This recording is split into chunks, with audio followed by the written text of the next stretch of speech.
Buenas noches, querida familia. Otra vez aquí con ustedes.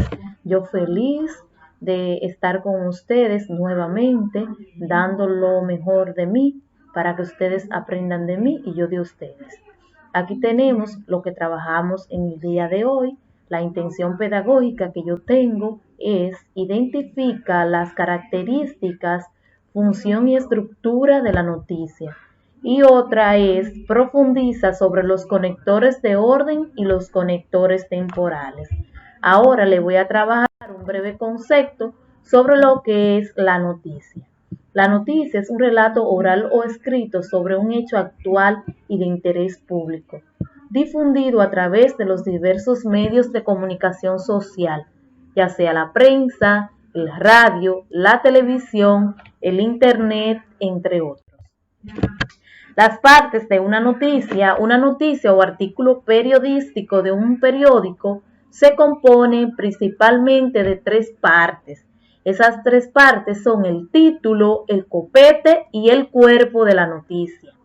Adicionalmente, también la noticia puede tener una fotografía, un epígrafe aclaratorio de la imagen y una volanta, que es un texto de letra pequeña que se ubica sobre el título. El título destaca lo más importante de la noticia. Tenemos el copete. El copete se encuentra debajo del título y es la síntesis de lo más importante del texto. Tenemos lo que es la bajada o cuerpo principal. Brinda la información completa y detallada sobre el artículo periodístico. Las características de las noticias son veracidad. Los hechos tienen que ser reales junto con el respaldo y las fuentes para poder verificar si es real. También tenemos otra característica, es la claridad. Los hechos deben ser lo más coherentes y autorizados por el entrevistado. Brevedad. Los hechos deben ser presentados brevemente, sin reiteraciones y los datos irrelevantes. También tenemos la generalidad. La noticia debe ser de interés social y no particular. Tenemos lo que es la actualidad. Los hechos deben ser actuales o recientes. También tenemos lo que es la novedad. Los sucesos deben ser nuevos. En la noticia se deben dar respuesta a las siguientes preguntas. ¿Qué? Es el hecho en sí mismo. ¿Qué ha sucedido y de qué se trata? Otra pregunta es ¿quién? Se refiere a protagonistas, los antagonistas y personajes que hacen la noticia. Otra pregunta es ¿quién o quiénes? Son los protagonistas o sujetos de la noticia. Otra pregunta, ¿cómo? La descripción de las circunstancias y la manera en que se han presentado los hechos. ¿Cómo ha sucedido? ¿Cuándo? Se refiere a la acción a un tiempo concreto, inicio, duración y final. ¿Cuándo ocurrió? ¿En qué momento sucedió? ¿Dónde? Se refiere al lugar o espacio en el que se desarrolló el hecho. ¿Por qué? Se presenta las razones que han originado los hechos, describe sus antecedentes. También hablamos que íbamos a profundizar en los conectores de orden. Los conectores de orden o conectores cronológicos se utilizan para introducir diferentes partes del discurso, ofreciendo orden tanto espacial como temporal. Ejemplo, a continuación, antes que nada, ante todo, en primera instancia, en primer lugar, en segundo lugar, para continuar, para empezar, por una parte. Estos son ejemplos de conectores temporales. ¿Crees que sería capaz de identificar conectores de orden en cualquier texto? Aquí tenemos una pequeña actividad donde usted va a escoger el conector que completa cada oración. Los conectores son al principio, a partir de y antes de.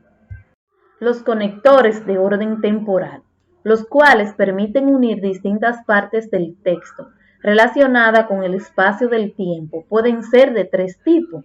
Pueden ser de simultaneidad, posterioridad y anterioridad. Los conectores de anterioridad nos indican que un hecho o un evento sucedió antes de otro. Los de posterioridad indican que un evento o hecho sucedió después del otro. Los de simultaneidad nos dejan saber que dos hechos o eventos ocurren al mismo tiempo o casi al mismo tiempo.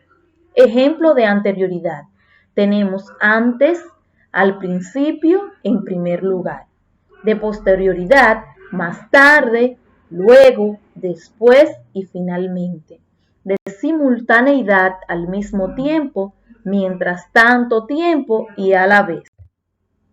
Actividad. Escribe a qué tipo de conector pertenece. Había una vez, luego, mientras tanto. Usted va a escribir a qué tipo de conector pertenece de esos que yo mencioné anteriormente. Para redactar una noticia debe tener en cuenta los siguientes pasos. Número 1. Estructura la información que tiene y piensa qué sería la noticia. 2. La información más relevante o importante debe ir en el primer párrafo o como también se denomina entradilla de la noticia. 3. En el primer párrafo de la noticia has de procurar responder a lo siguiente: qué, quién, cómo, cuándo, dónde y por qué. 4. Una vez hayas redactado la noticia, titúlala. El titular es lo que resume la noticia, por lo que en él se ha de reflejar un aspecto importante de la misma. 5. Al redactar una noticia es muy importante evitar los tecnicismos que nadie entiende. Es mejor redactarla en un lenguaje entendible pero coherente. Por último, a la hora de redactar cualquier noticia, ten presente, deben ser actuales, que se desconozcan, veraces a la realidad y con un marcado interés público. Muchas gracias por su atención. Este es un resumen en el día de hoy. Más adelante le estaré trabajando, explicando detalladamente con una noticia cuáles son esas partes, identificándolo para que luego ustedes me hagan una actividad identificando en una noticia cuáles son esas partes de la noticia. Muchas gracias. Cualquier duda o pregunta, estamos siempre a la orden. Pasen feliz resto de la noche. Se le quiere. Besos y abrazos desde la distancia.